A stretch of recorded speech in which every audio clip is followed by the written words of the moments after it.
হুম।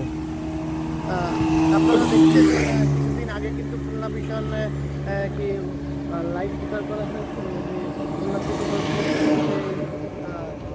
Bypass সড়কে আপনারা দেখছিলেন রাস্তার উপরে যে মাটি রেখেছিল এবং তার থেকে কিন্তু অনেকগুলো দুর্ঘটনা ঘটনা ঘটেছিল, কিন্তু আমরা দেখেছি যে লাইভটি প্রচারের পরে ঊর্ধ্বতন কর্তৃপক্ষের নজরে আনতে আমরা সক্ষম হয়েছিলাম নিউজটি, যার কারণে কিন্তু এখানে কিন্তু কর্তৃপক্ষ আপনারা দেখছেন যে যে মাটির স্তূপটি ছিল রাস্তার উপরে সেটাকে তারা সরিয়ে নিয়েছে এবং এখানে কিন্তু চলাচলের উপযোগী করেই কিন্তু তারা মাটিটা সরিয়েছে, যার কারণে কিন্তু এখন কিন্তু এখান থেকে যারা বিশেষ করে যারা ভ্যান চালায় তারা কিন্তু স্বাচ্ছন্দ্যে এখন তাদের ভ্যান নিয়ে দিনে এবং রাতে কিন্তু তারা স্বাচ্ছন্দ্যেই তারা কিন্তু এখন যাতায়াত করতে পারছে। এখন কিন্তু জনগণ দুর্ঘটনা ঘটতে পারছে।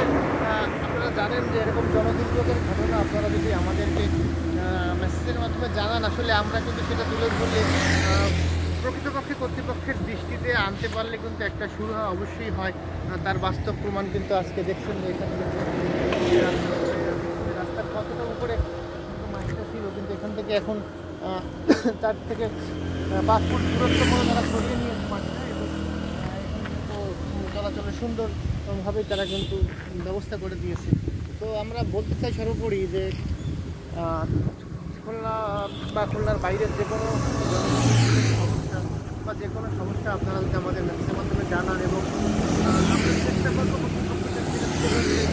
আশা রাখি আমরা যে কর্তৃপক্ষ বিষয়টি এইভাবে তারা সুরাহা করবে এবং তারা তাদের কর্মকাণ্ড তারা এমনভাবে পরিচালনা করবে যাতে সমস্যা না হয়।